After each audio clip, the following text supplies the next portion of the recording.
ಶ್ರೀ ಗಣಪತಿ ಶಾರದಾ ಗುರುಭ್ಯೋ ನಮಃ. ಶ್ರೀರಾಮ ರಾಮ ರಾಮೇತಿ ರಮೇ ರಾಮೇ ಮನೋರಮೆ ಸಹಸ್ರನಾಮ ತತ್ತುಲ್ಯಂ ರಾಮನಾಮ ವರಾನನೆ. ಶ್ರೋತೃಗಳಿಗೆ ಶ್ರೀಮದ್ ವಾಲ್ಮೀಕಿ ರಾಮಾಯಣದ ಬಾಲಕಾಂಡದಲ್ಲಿ ಗಾಧಿ, ವಿಶ್ವಾಮಿತ್ರ, ಸತ್ಯವತಿಯರ ಜನ್ಮ ವೃತ್ತಾಂತವೆಂಬ 34ನೆಯ ಸರ್ಗಕ್ಕೆ ಸ್ವಾಗತ. ಕೃತೋದ್ವಾಹೇ ಗತೆ ತಸ್ಮಿನ್ ಬ್ರಹ್ಮದತ್ತೇ ಚ ರಾಘವ ಅಪುತ್ರ ಪುತ್ರಲಾಭಾಯ ಪೌತ್ರೀಮಿಷ್ಟಿಮಕಲ್ಪಯತ್. ರಾಘವ, ಚೂಲಿ ಮಹರ್ಷಿಯ ಮಗನಾದ ಬ್ರಹ್ಮದತ್ತನು ಕುಶನಾಭನ 100 ಕನ್ಯೆಯರನ್ನು ವಿವಾಹ ಮಾಡಿಕೊಂಡು ತನ್ನ ಪಟ್ಟಣವಾದ ಕಾಂಪಿಲ್ಲೆಗೆ ಪ್ರಯಾಣ ಮಾಡಿದನು. ಇತ್ತಲಾಗಿ ಅಪುತ್ರವಂತನಾದ ಕುಶನಾಭನು, ನೆನಪಿರಲಿ, ಕುಶನಾಭನಿಗೆ 100 ಮಂದಿ ಹೆಣ್ಣು ಮಕ್ಕಳು ಇದ್ದರು. ಆದರೂ ಸಹ ಮುಂದೆ ತನ್ನ ರಾಜ್ಯವನ್ನು ತನ್ನ ನಂತರ ನಿರ್ವಹಿಸುವ ಸಲುವಾಗಿ ಪುತ್ರ ಸಂತಾನವೇ ಬೇಕಾಗುತ್ತದೆ. ಹಿಂದಿನ ಸಂಪ್ರದಾಯದಂತೆ ಗಂಡು ಮಕ್ಕಳೇ ತಂದೆಯ ರಾಜ್ಯಕ್ಕೆ ಮುಂದೆ ಉತ್ತರಾಧಿಕಾರಿಯಾಗುತ್ತಿದ್ದರು. ಆ ಕಾರಣದಿಂದಾಗಿ ಪುತ್ರ ಪ್ರಾಪ್ತಿಗಾಗಿ ಪುತ್ರಕಾಮೇಷ್ಟಿ ಯಾಗವನ್ನು ಮಾಡಿದನು. ಯಾಗವು ನಡೆಯುತ್ತಿದ್ದ ಸಮಯದಲ್ಲಿ ಬ್ರಹ್ಮ ಮಾನಸ ಪುತ್ರನಾದ ಕುಶನಾಭನ ತಂದೆಯೂ ಆದ ಉದಾರನಾದ ಕುಶನು ಮಹೀಪಾಲನಾದ ಕುಶನಾಭನಿಗೆ ಹೇಳಿದನು, ಮಗು ಕುಶನಾಭ, ಪರಮ ಧಾರ್ಮಿಕನಾದ ಮತ್ತು ನಿನಗೆ ಅನುರೂಪನಾದ ಮಗನು ಹುಟ್ಟುತ್ತಾನೆ. ಗಾಧಿ ಎಂದು ಅವನನ್ನು ಕರೆಯುತ್ತಾರೆ. ಅವನಿಂದ ನೀನು ಲೋಕದಲ್ಲಿ ಶಾಶ್ವತವಾದ ಕೀರ್ತಿಯನ್ನು ಪಡೆಯುವೆ. ರಾಮ, ವಿಶ್ವಾಮಿತ್ರರು ಹೇಳುತ್ತಿರುವರು. ಕುಶನು ಮಗನಿಗೆ ಹೀಗೆ ಹೇಳಿ ಆಕಾಶದ ಮಾರ್ಗವಾಗಿ ಸನಾತನವಾದ ನಿತ್ಯವಾದ ಶಾಶ್ವತವಾದ ಬ್ರಹ್ಮಲೋಕಕ್ಕೆ ತೆರಳಿದನು. ಕುಶನು ಕುಶನಾಭನಿಗೆ ಅನುಗ್ರಹ ಮಾಡುವ ಸಲುವಾಗಿಯೇ ಬ್ರಹ್ಮಲೋಕದಿಂದ ಭೂಲೋಕಕ್ಕೆ ಬಂದಿದ್ದನು ಎಂದು ಅರ್ಥ. ಕೆಲವು ದಿನಗಳು ಕಳೆದ ನಂತರ ಧೀಮಂತನಾದ ಕುಶನಾಭನಿಗೆ ಭಾರ್ಯೆಯಾದ ಘೃತಾಚಿಯಲ್ಲಿ ಪರಮ ಧರ್ಮಿಷ್ಠನಾದ ಗಾಧಿ ಎಂಬ ಪ್ರಸಿದ್ಧನಾದ ಮಗನು ಹುಟ್ಟಿದನು. ಆ ಗಾಧಿಯೇ ನನ್ನ ತಂದೆ. ಅಂದರೆ ವಿಶ್ವಾಮಿತ್ರರು ಸ್ವತಃ ತಮ್ಮ ಕುಲದ ಕಥೆಯನ್ನೇ ಇಲ್ಲಿ ಹೇಳುತ್ತಿರುವರು. ಬ್ರಹ್ಮ ಮಾನಸ ಪುತ್ರನಾದ ಕುಶನ ವಂಶದಲ್ಲಿ ನಾನು ಜನ್ಮ ತಾಳಿರುವುದರಿಂದಲೇ ಜನರು ನನ್ನನ್ನು ಕೌಶಿಕನೆಂದು ಕರೆಯುತ್ತಾರೆ. ನನಗಿಂತಲೂ ಮೊದಲು ಹುಟ್ಟಿದ ಸುವ್ರತೆಯಾದ ಸತ್ಯವತಿ ಎಂಬ ಹೆಸರಿನ ನಮ್ಮ ಅಕ್ಕನನ್ನು ರುಚೀಕನು ಪಾಣಿಗ್ರಹಣ ಮಾಡಿಕೊಂಡನು. ಕಾಲಾನಂತರದಲ್ಲಿ ರುಚೀಕ ಮಹರ್ಷಿಯು ಪರಲೋಕವನ್ನೈದಿದನು. ಪತಿಯ ಅನುಸರಣಶೀಲಳಾದ ಸತ್ಯವತಿಯು ಸಶರೀರಳಾಗಿಯೇ ರುಚೀಕನನ್ನು ಅನುಸರಿಸಿ ಸ್ವರ್ಗಕ್ಕೆ ಹೋದಳು. ಪತಿ ಶುಶ್ರೂಷೆಯ ಮಹಾಪುಣ್ಯ ವಿಶೇಷದಿಂದಲೂ ಲೋಕಕ್ಕೆ ಹಿತವನ್ನು ಉಂಟುಮಾಡುವ ಅಪೇಕ್ಷೆಯಿಂದಲೂ ಉದಾರಳಾದ ಸತ್ಯವತಿಯೇ ಪುನಃ ಹಿಮವತ್ ಪರ್ವತಕ್ಕೆ ಹೋಗಿ ದಿವ್ಯವಾದ ಮತ್ತು ಪರಿಶುದ್ಧವಾದ ತೀರ್ಥದಿಂದ ಕೂಡಿದ ರಮಣೀಯವಾದ ಕೌಶಿಕಿ ಎಂಬ ಮಹಾನದಿಯಾಗಿ ಪ್ರವಹಿಸಿದಳು. ಸನಾತನ ಧರ್ಮ ಪರಂಪರೆಯಲ್ಲಿ ಪುನರ್ಜನ್ಮದ ಕಲ್ಪನೆ ಇರುವಂತೆ ಈ ಜನ್ಮದಲ್ಲಿ ಮನುಷ್ಯರಾಗಿದ್ದವರು ಮುಂದಿನ ಜನ್ಮದಲ್ಲೂ ಮನುಷ್ಯರೇ ಆಗಬೇಕೆಂಬ ನಿಯಮವೇನಿಲ್ಲ. ಬ್ರಾಹ್ಮಣನಾದವನು ಕೆಟ್ಟ ಕೆಲಸಗಳನ್ನು ಮಾಡಿದರೆ ಉಳಿದವರನ್ನು ನಿಂದಿಸಿದರೆ ಮುಂದಿನ ಜನ್ಮದಲ್ಲಿ ಶೂದ್ರನೇನು ಚಾಂಡಾಲನಾಗಿಯೇ ಹುಟ್ಟಬಹುದು. ಅದೇ ರೀತಿಯಾಗಿ ಶೂದ್ರನಾದವನು ರಾಮನಾಮ ಕೃಷ್ಣನಾಮ ಸ್ಮರಣೆ ಮಾತ್ರದಿಂದಲೇ ಆತ ಯೋಗ್ಯವಾದಂತಹ ಬ್ರಾಹ್ಮಣ ಜನ್ಮವನ್ನೇ ಪಡೆದು ವೇದಾಧ್ಯಯನವನ್ನೇ ಮಾಡಬಹುದು. ಅದೇ ರೀತಿ ಮನುಷ್ಯ ಜನ್ಮವನ್ನು ಬಿಟ್ಟು ತಿರಿಯ ಯೋನಿಯಲ್ಲಿ ಕ್ರಿಮಿಕೀಟಗಳಾಗಿ ಹುಟ್ಟಬಹುದು, ಅಥವಾ ಪರ್ವತ ಬೆಟ್ಟ ನದಿಗಳಾಗಿಯೂ ಹುಟ್ಟಬಹುದು. ಹಾಗೆಂದ ಮಾತ್ರಕ್ಕೆ ಯಾವುದೋ ಕೆಲವು ಜನ್ಮಗಳು ಶ್ರೇಷ್ಠ, ಕೆಲವು ಜಾತಿಗಳು ಶ್ರೇಷ್ಠ, ಕೆಲವು ವರ್ಣಗಳು ಶ್ರೇಷ್ಠ, ಕೆಲವು ನಿಕೃಷ್ಟ ಎಂಬ ಭಾವನೆಯಲ್ಲ. ಅದು ಅವರವರ ಕಲ್ಪನೆಯನ್ನು ಆಧರಿಸಿರುತ್ತದೆ. ಇಲ್ಲಿ ನದಿಯಾಗಿ ಲೋಕೋಪಕಾರ ಮಾಡಬೇಕೆಂಬ ದೃಷ್ಟಿಯಿಂದ ಸತ್ಯವತಿಯು ನದಿಯಾಗಿ ಹರಿದಿರಬಹುದು. ಆ ಕೌಶಿಕಿಯಲ್ಲಿ ಅತ್ಯಂತ ಅಕ್ಕರೆಯುಳ್ಳ ನಾನು ಹಿಮವತ್ ಪರ್ವತದ ತಪ್ಪಲಿನಲ್ಲಿ ಯಾವಾಗಲೂ ಅವಳ ಅಂದರೆ ಆ ನದಿಯ ಜೊತೆಯಲ್ಲಿಯೇ ಇರುತ್ತಾ ಸುಖದಿಂದಿದ್ದೆನು. ಮಹಾಭಾಗಳಾದ ಮಹಾಪತಿವ್ರತೆಯಾದ ಸತ್ಯವತಿಯು ಭೂಮಿಯಲ್ಲಿ ಪುನಃ ಕೌಶಿಕಿ ನದಿಯಾಗಿ ಅವತರಿಸಿ ಪುಣ್ಯತಮಳಾಗಿ ತನ್ನಲ್ಲಿ ಮಿಂದು ತೀರ್ಥಪ್ರಾಶನ ಮಾಡಿದವರನ್ನು ಸತ್ಯನಿಷ್ಠರನ್ನಾಗಿಯೂ ಧರ್ಮನಿಷ್ಠರನ್ನಾಗಿಯೂ ಮಾಡುವ ಸಾಮರ್ಥ್ಯವುಳ್ಳವಳಾಗಿದ್ದಾಳೆ. ರಾಘವ, ನಾನೊಂದು ಯಜ್ಞ ಮಾಡಬೇಕೆಂದು ನಿಶ್ಚಯಿಸಿದೆನು. ಆ ಯಜ್ಞದ ಸಿದ್ಧಿಯು ಈ ಸಿದ್ಧಾಶ್ರಮದಲ್ಲಿಯೇ ಆಗಬೇಕಾಗಿದ್ದಿತು. ಏಕೆ ವಿಶ್ವಾಮಿತ್ರರು ತಾವಿದ್ದಲ್ಲಿಯೇ ತಮ್ಮ ಆಶ್ರಮದಲ್ಲಿಯೇ ಈ ಯಜ್ಞವನ್ನು ಮಾಡಬಹುದಿತ್ತಲ್ಲ. ಕೆಲವೊಂದು ಕೆಲಸಗಳನ್ನು ಮಾಡುವಾಗ ನಿಶ್ಚಿತವಾದ ಕ್ಷೇತ್ರದಲ್ಲಿ ಮಾಡಿದರೆ, ಕೆಲವರು ತಮ್ಮ ವಿವಾಹವನ್ನು, ಮಕ್ಕಳ ನಾಮಕರಣವನ್ನು, ಅಕ್ಷರಾಭ್ಯಾಸವನ್ನು, ಉಪನಯನವನ್ನು ಒಂದು ನಿರ್ದಿಷ್ಟ ಕ್ಷೇತ್ರಕ್ಕೆ ಹೋಗಿ ಮಾಡುತ್ತಾರೆ. ಆ ಕ್ಷೇತ್ರದಲ್ಲಿ ಅದರದೇ ಆದಂತಹ ಶಕ್ತಿ ಇರುತ್ತದೆ. ಆ ಶಕ್ತಿಯೇ ಆ ಮಕ್ಕಳಿಗೆ ಒಂದು ಸಿದ್ಧಿಯನ್ನು ಉಂಟು ಮಾಡುವ ಸಾಧ್ಯತೆ ಇರುತ್ತದೆ. ಆ ಕಾರಣದಿಂದಾಗಿಯೇ ವಿಶ್ವಾಮಿತ್ರರು ಕೂಡ ತಾವು ಆ ಕೌಶಿಕಿ ನದಿ ಅಥವಾ ಆ ಸತ್ಯವತಿ ನದಿಯಾಗಿ ಹರಿಯುತ್ತಿದ್ದ ಕೌಶಿಕಿ ನದಿಯ ದಡದಲ್ಲಿದ್ದರೂ ಕೂಡ ಅಲ್ಲಿಯೇ ಅವರ ಆಶ್ರಮವಿದ್ದರು. ಈ ವಿಶೇಷವಾದ ಯಜ್ಞವನ್ನು ಮಾಡುವ ಸಲುವಾಗಿ ಸಿದ್ಧಾಶ್ರಮಕ್ಕೆ ಬಂದಿದ್ದರು.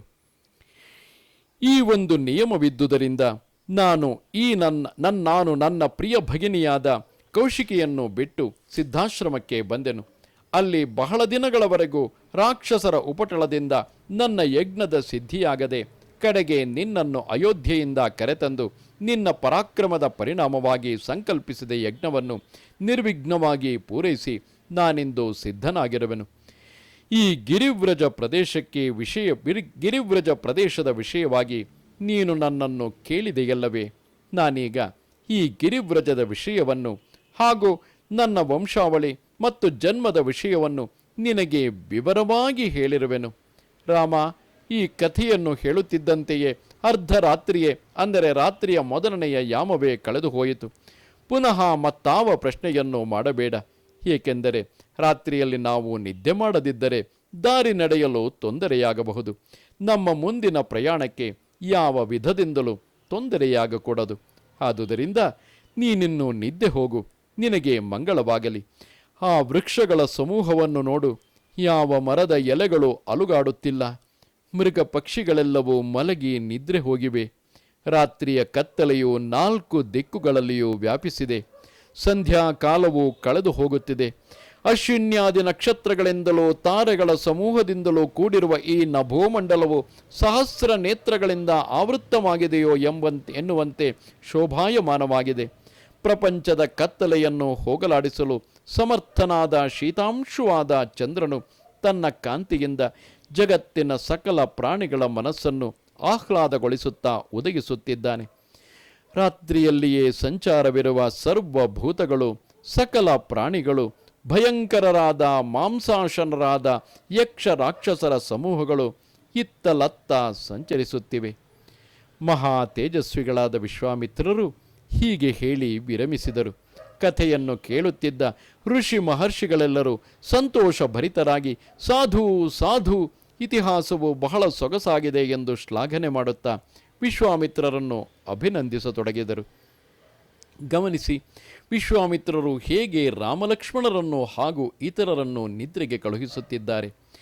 ನಾವು ಹಾಗೆಯೇ ಮಕ್ಕಳನ್ನು ಜೋಗಳ ಹಾಡಿ ತೂಗುತ್ತಾ ಮಲಗಿಸುತ್ತಿರುವೆವೇ? ಗಮನಿಸಿ ನೋಡೋಣ.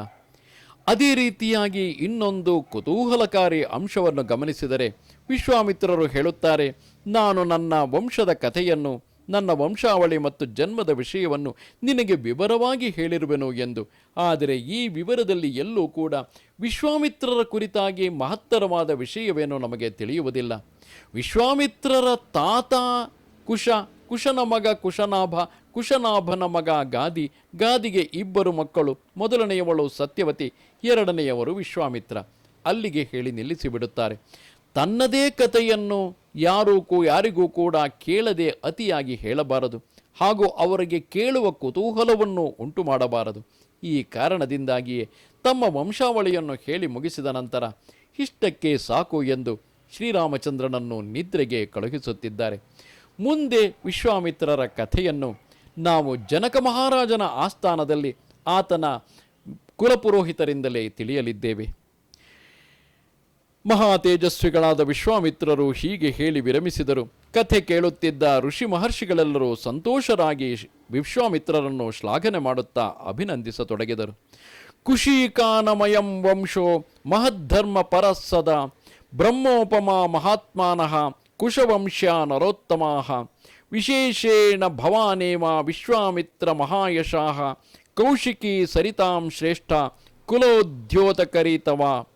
ಕುಶಿಕರ ಈ ವಂಶವು ಯಾವಾಗಲೂ ಧರ್ಮದ ಉತ್ಥಾನಕ್ಕಾಗಿಯೇ ಶ್ರಮಿಸುವ ರಾಜರುಗಳಿಂದ ಕೂಡಿದ ಮಹಾವಂಶವಾಗಿರುತ್ತದೆ. ಕುರುವಂಶದ ಮಹಾತ್ಮರಾದ ರಾಜರು ನಿಶ್ಚಯವಾಗಿಯೂ ಬ್ರಹ್ಮನಿಗೆ ಸಮಾನರೆನಿಸಿದ್ದಾರೆ. ಬಹುಶಃ ಇಲ್ಲಿ ಕುಶವಂಶ ಇರಬೇಕು. ಕುಶವಂಶದ ಮಹಾತ್ಮರಾದ ರಾಜರು ನಿಶ್ಚಯವಾಗಿಯೂ ಬ್ರಹ್ಮನಿಗೆ ಸಮಾನರೆನಿಸಿದ್ದಾರೆ. ವಿಶ್ವಾಮಿತ್ರ ಮಹರ್ಷಿಗಳೇ, ನೀವೇನು ಸಾಮಾನ್ಯರಲ್ಲ. ಕ್ಷತ್ರಿಯರಾಗಿ ಜನಿಸಿದರೂ ಸುದೀರ್ಘಕಾಲ ಘೋರವಾದ ತಪಸ್ಸನ್ನು ಮಾಡಿ ಬ್ರಹ್ಮರ್ಷಿಗಳಾದ ಮಹಾಮಹಿಮರು ನೀವು. ನಿಮ್ಮ ವಂಶದ ಸ್ತ್ರೀಯರು ಸಾಮಾನ್ಯರಲ್ಲ. ಮಹಾಪತಿವ್ರತೆಯಾದ ನಿಮ್ಮ ಕುಲದ ಉದ್ಧಾರಕಳಾದ ಸತ್ಯವತಿಯು ಕೌಶಿಕಿ ನದಿಯಾಗಿ ನದಿಗಳಲ್ಲಿ ಶ್ರೇಷ್ಠಳೆನಿಸಿ ಸಕಲ ಜಗತ್ತನ್ನು ತನ್ನ ಪವಿತ್ರೋದಕದಿಂದ ಉದ್ಧಾರ ಮಾಡುತ್ತಿದ್ದಾಳೆ. ಹೀಗೆ ಮುನಿಪುಂಗವರಿಂದ ಪ್ರಶಂಸೆ ಮಾಡಲ್ಪಟ್ಟ ವಿಶ್ವಾಮಿತ್ರರು ಅಸ್ತಂಗತನಾದ ಸೂರ್ಯನಂತೆ ನಿದ್ದೆ ಹೋದರು. ನಮ್ಮ ವಿಷಯವಾಗಿ ಬೇರೆಯವರು ಹೊಗಳಬೇಕೇ ಹೊರತು ನಮ್ಮ ಬಗ್ಗೆ ನಾವೇ ಹೊಗಳಿಕೊಳ್ಳಬಾರದಲ್ಲವೇ? ಲಕ್ಷ್ಮಣ ಸಮೇತನಾದ ರಾಮನು ವಿಶ್ವಾಮಿತ್ರ ಮಹರ್ಷಿಗಳ ವಂಶದ ಚರಿತ್ರೆಯನ್ನು ಕೇಳಿ ನಸು ನಗುತ್ತಾ ಮಹರ್ಷಿಗಳನ್ನು ಪ್ರಶಂಸಿಸಿ ಲಕ್ಷ್ಮಣನೊಡನೆ ಮಲಗೆದನು. ಇದು ಶ್ರೀಮದ್ ವಾಲ್ಮೀಕಿ ರಾಮಾಯಣದ ಬಾಲಕಾಂಡದಲ್ಲಿ 34ನೆಯ ಸರ್ಗವು. ನಮಸ್ತೆ ಶಾರದೆ ದೇವಿ ಕಾಶ್ಮೀರ ಪುರವಾಸಿನಿ ತ್ವಾಮಹಂ ಪ್ರಾರ್ಥಯೇ ನಿತ್ಯಂ ವಿದ್ಯಾದಾನಂಚ ದೇಹಿಮೆ. ನಮಸ್ಕಾರ.